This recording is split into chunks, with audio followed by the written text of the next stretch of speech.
Chemical कंपनीच्या विरोधात शाळगाव बोंबाळेवाडी ग्रामस्थांचे आजपासून उपोषण।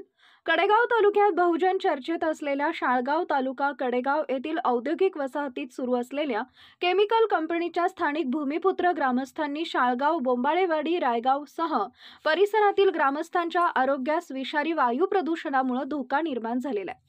या कारणाने ग्रामस्थांनी सर्वपक्षीय बैठक घेऊन कंपनीमुळे ग्रामस्थांचं आरोग्य धोकादायक बनलंय।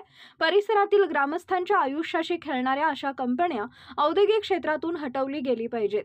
यासाठी ग्रामस्थांनी आज 76वा राष्ट्रीय प्रजासत्ताक दिनापासून कडेगाव येथील तहसील कार्यालयासमोर उपोषणाचा निर्णय घेतलाय। या दिवशी शाळगाव, रायगाव, बोंबाळेवाडी तसेच परिसरातील युवक, महिला आणि ग्रामस्थ मोठ्या संख्येने उपस्थित राहणार आहेत। काही दिवसापूर्वी म्यानमार केमिकल कंपनीच्या स्फोटात तिघांचा मृत्यू झाला, तर म्यानमार केमिकल कंपनीत काम करणाऱ्या एतगाव तालुका कडेगाव येथील एका महिलेच्या मृत्यूच्या धक्क्यानं तिच्या सासूचंही निधन झालं होतं। या कंपनीच्या वायू गळतीमुळे परिसरातील काही ग्रामस्थांना श्वासोच्छवासाचा त्रास झाला होता। हा स्फोट विषारी वायू गळतीमुळे झाला होता। काही कर्तव्यदक्ष ग्रामस्थांच्या वारंवार सूचनेनंतर सुद्धा प्रशासनानं याकडे जाणीवपूर्वक दुर्लक्ष केलं होतं।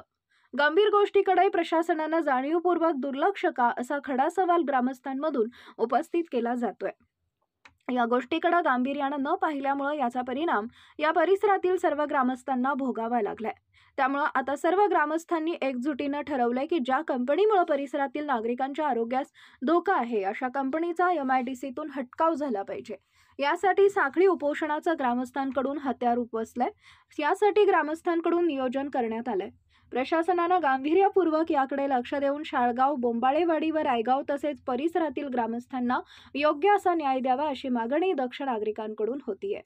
आपला जिल्हा, आपली power, power Marathi news network, Shivraj Mohite, Kadegaon. एकच नजर, चौफेर खबर, पॉवर मराठी न्यूज।